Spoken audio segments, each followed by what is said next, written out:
The desert wind howled across the endless plains, carrying with it whispers of prophecy and fate. Beneath the crimson sunset, the small Apache village shimmered in the heat's dying breath, each teepee glowing like embers against the horizon. It was there that Ayana, daughter of the tribal shaman, stood on the edge of her people's sacred ground, her heart pounding with a secret she had held for many moons. For weeks her dreams had been haunted by the same vision.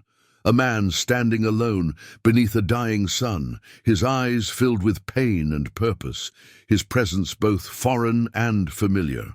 The spirits had whispered his name to her in the wind, and she had woken each night with the same words echoing in her mind.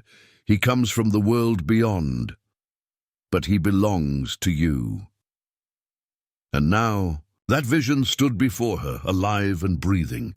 The man's name was Samuel Hayes, a former soldier turned drifter, a man who had seen too much of war and too little of peace.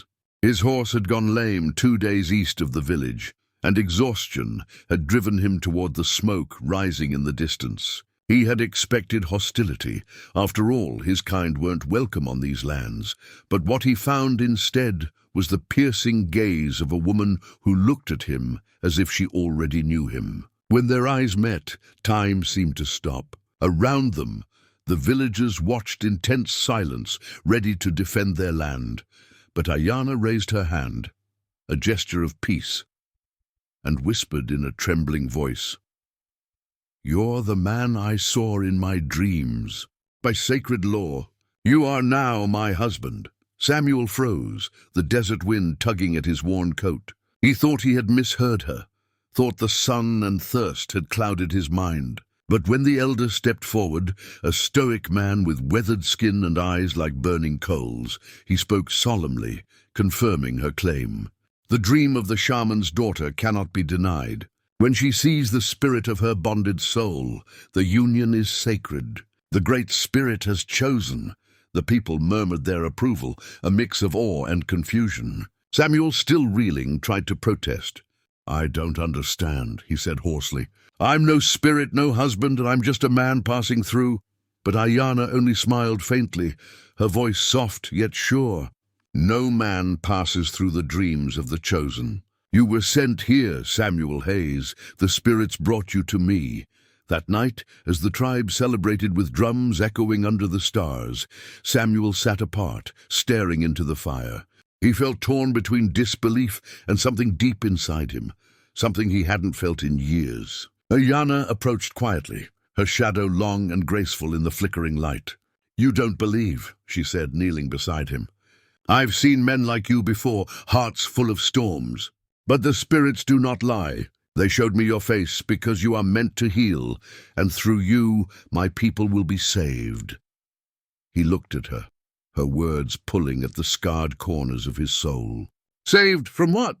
he asked, her eyes darkened. "From the white men who build iron roads through our hunting grounds. They come soon, and the spirits say you will stand with us, or fall trying." For the first time in years, Samuel felt something more than survival, a pull stronger than fear. The next morning, he awoke to the sound of chanting. The elders were preparing the binding ritual, a union not of possession, but of protection. Ayana stood in the center of the circle, adorned in sacred beads and eagle feathers, her braids catching the morning light. When Samuel stepped into the circle, every eye watched. The shaman elder spoke words in the ancient tongue, binding spirit to spirit. Ayana reached out her hand, and as Samuel took it, a strange calm washed over him. The wind stilled, the drums quieted. For a heartbeat, he felt the warmth of something divine, like the world itself had paused to seal their fate. Days turned into weeks, and though Samuel had once planned to ride away, he found himself staying, helping the tribe repair their defenses, teaching them tactics from his soldiering days. He learned their ways, their songs, their laughter. And in the quiet nights, he found himself drawn to Ayana more deeply than he dared admit. Her presence soothed him. Her laughter broke through the walls he'd built around his heart. She told him stories of her dreams, how the spirits had shown her his sorrow long before he ever arrived. "You carry ghosts," she once told him, "but you also carry light. And sometimes the two must meet to bring balance." Then came the day the soldiers arrived, a convoy of iron and fire moving across the plains. Samuel stood beside Ayanna at the ridge, his rifle slung low, determination in his eyes. "You were right," he said quietly. "They're coming." She turned to him, her hand brushing his. "And so are the spirits." The battle that followed was fierce. Smoke, bullets, and chaos. But through it all, Samuel fought like a man reborn, protecting not only the people who had taken him in, but the woman who had given him purpose.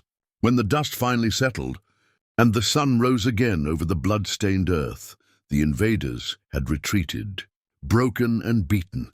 As the tribe gathered to honor the fallen, Ayanna stood beside Samuel, her gaze steady. "The spirits were right," she whispered.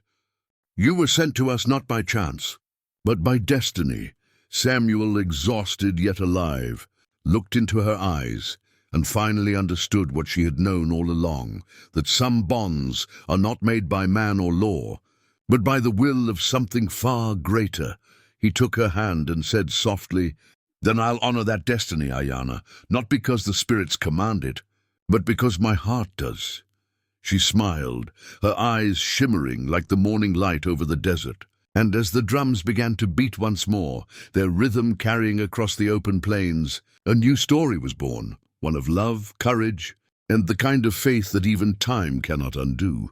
If you loved this story of fate, courage, and wild frontier love, don't forget to like, share, and subscribe to our channel, Wild West Tales, for more heart-touching stories of destiny and the untamed West.